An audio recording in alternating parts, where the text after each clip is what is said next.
प्रयाग वो भूमि है जहां धरती का पहला यज्ञ संपन्न हुआ था। पहली बार जिसमें यज्ञ हुआ, यानी प्रथम, याग यानी यज्ञ, जहां विश्व का पहली बार यज्ञ हुआ उस स्थान को प्रयाग कहते हैं। प्रयाग का दूसरा अर्थ है प्रा यानी प्रकृति, याज यानी प्रकृति पर जहाँ सिद्ध साधना करके जहाँ प्रकृति पर विजय प्राप्त कर सकता है व्यक्ति, वो इतना पावन क्षेत्र है, उसको प्रयाग कहते हैं। और प्रयाग का तीसरा अर्थ ये है कि जहाँ दो या दो से अधिक पवित्र धाराओं का संगम होता है उस स्थान को प्रयाग कहते हैं। वहाँ गंगा, यमुना और सरस्वती का संगम होता है, संगम क्षेत्र को प्रयाग कहते हैं। तो प्रयाग में 10,000 वर्ष का ज्ञान सत्र चल रहा था। वहां शौनकादिक ऋषियों ने सूत जी से पूछा कि हे महामुने, कलयुग में मनुष्य नाना प्रकार के पाप कर्मों से दुखी रहता है, पकता रहता है, पीड़ित संतप्त रहता है, परेशान रहता है, तनाव में रहता है। अनेक प्रकार के कुकर्म करता है व्यक्ति कुसंगति में पड़कर, और फिर उनके फल भोगता है, उन पाप कर्मों के फल भोगता है। तो वो दुखी रहता है, संतप्त, पीड़ित, परेशान और नाना प्रकार के कष्ट भोगता रहता है, शारीरिक, मानसिक सभी तरह के कष्ट। तो इन कष्टों से निवारण के लिए कोई उपाय है क्या? तब सूत जी ने कहा कि भगवान शिव महापुराण की जो कथा है, भगवान शंकर की कथा है, ऐसे महापापों का विनाश करने के लिए ही है भगवान शिव की कथा। शौनकादिकों ने पूछा कौन कौन से पाप कर्मों का नाश होता है शिव पुराण की कथा से? सूत जी ने कहा दुनिया में अभी तक ऐसा कोई पाप है ही नहीं जिसका नाश नहीं हो सकता है शिव पुराण की कथा। समस्त पापों को छार कर देती है, जलाकर नष्ट कर देती है भगवान शिव की पावन कथा। ऐसी कथा है। तो इस कथा का महत्व हमें बताइए। कोई भी कथा महात्म से प्रारंभ होती है, उसका महात्म क्या है? जैसे श्रीमद् भागवत की कथा, भक्ति देवी ज्ञान और वैराग्य के कथा, उसमें महात्म की कथा है।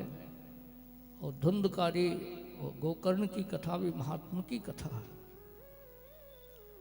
ऐसे शिव पुराण का कोई महात्म सुनाइए, कैसे कैसे पापी का इसने उद्धार किया। उनने 2 कथाएं महात्म के लिए सुनाई कि दक्षिण में एक नगर था, उसमें पूरे ब्राह्मण लोग रहते थे। वहां एक ब्राह्मण रहता था, बिंदुक उसका नाम था।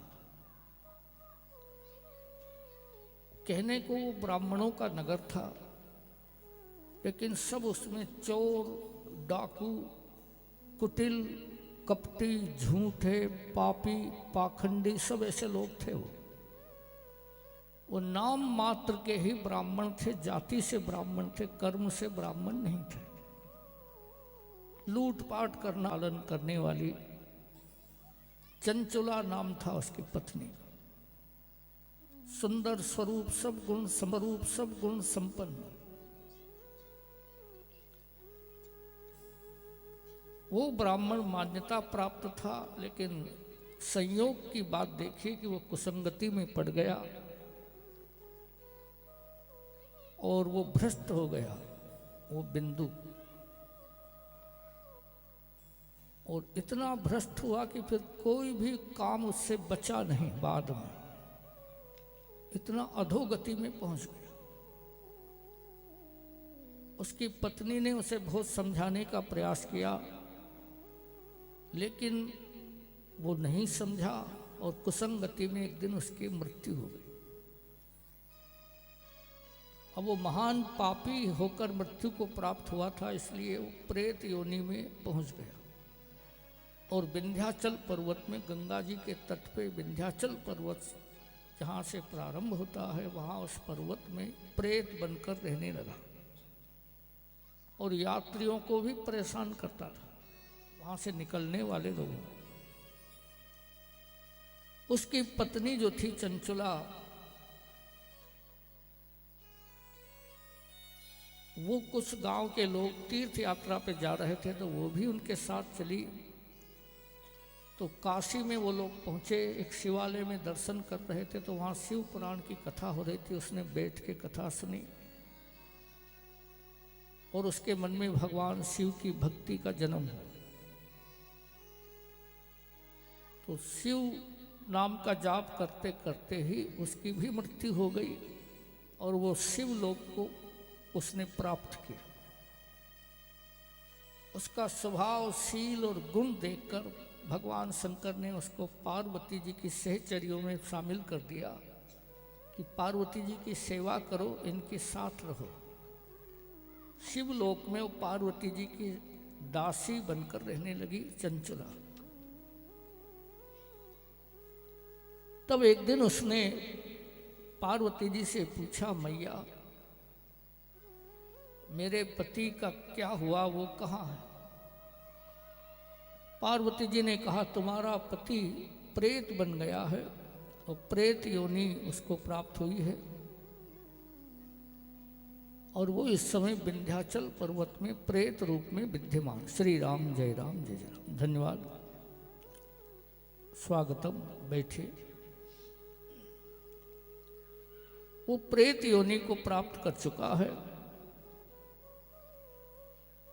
तो उसने, चंचुला ने पूछा, क्या कोई ऐसी युक्ति है जिससे उनका कल्याण हो सके?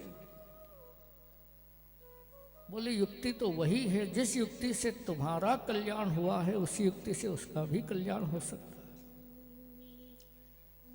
भगवान शिव की कथा सुनने से उसकी प्रेत योनि छूट सकती है और वो शिव पद को प्राप्त कर सकता है। तो शिव पुराण उसे कौन सुनाएगा? तो माता पार्वती ने तुम्बुरु नाम का एक गंधर्व है, तुम्बुरु से कहा, तुम जो है उस प्रेत को शिव पुराण की कथा सुनाओ विंध्याचल में जा। अब वो प्रेत योनि में था। प्रेत योनि में जो जीव पहुंच जाता है वो हवा का भक्षण करता है और हवा की तरह गतिशील होता है। वो एक जगह स्थिर नहीं रह सकता।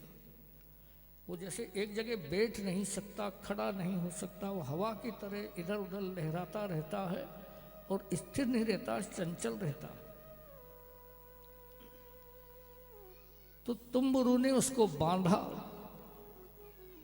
धुंधकारी को भी बांस के सहारे बांधा था गोकर्ण ने, तब उसने 7 दिन कथा सुनी थी। वो भी बहक रहा था इधर उधर। तो तुम्बुरु ने एक पेड़ से उसको बांध दिया, उस प्रेत को, और शिव पुराण का आयोजन किया, मंडप बनाया और कथा सुनाना प्रारंभ किया। शिव पुराण की कथा होने वाली है, ये सुनकर श्री राम जय राम जय राम। धन्यवाद, श्री राम जय राम जय राम। ये सुनकर के बड़े बड़े सिद्ध तपस्वी, बड़े बड़े ऋषि मुनि जो पर्वत की कंदराओं में छुपे हुए थे, जो कथा के प्रेमी होते हैं, वो तो कथा हो रही है ऐसा सुनकर वहाँ पहुँच ही जाते हैं जहाँ कथा हो रही है, कथा से जिनको प्रेम है।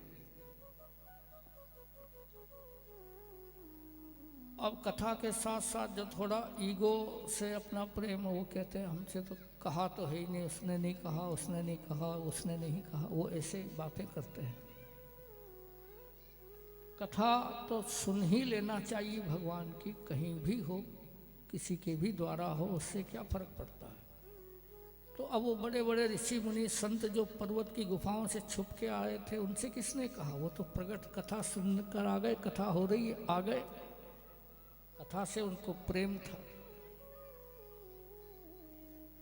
कथा हुई 7 दिन और तुम्बुरु के कथा से 9 दिन। शिव पुराण की कथा 9 दिन होती है।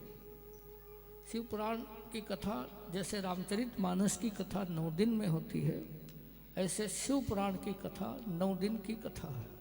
वो 9 दिन में होती है कथा। प्रेत योनि से मुक्त हुआ बिंदुक और भगवान शिव की शरण में पहुंच गया और शिव जी की कृपा से चंचुला ने अपने पति को प्राप्त किया और दोनों ही पति पत्नी आनंद पूर्वक शिवलोक में ही रहने लगे।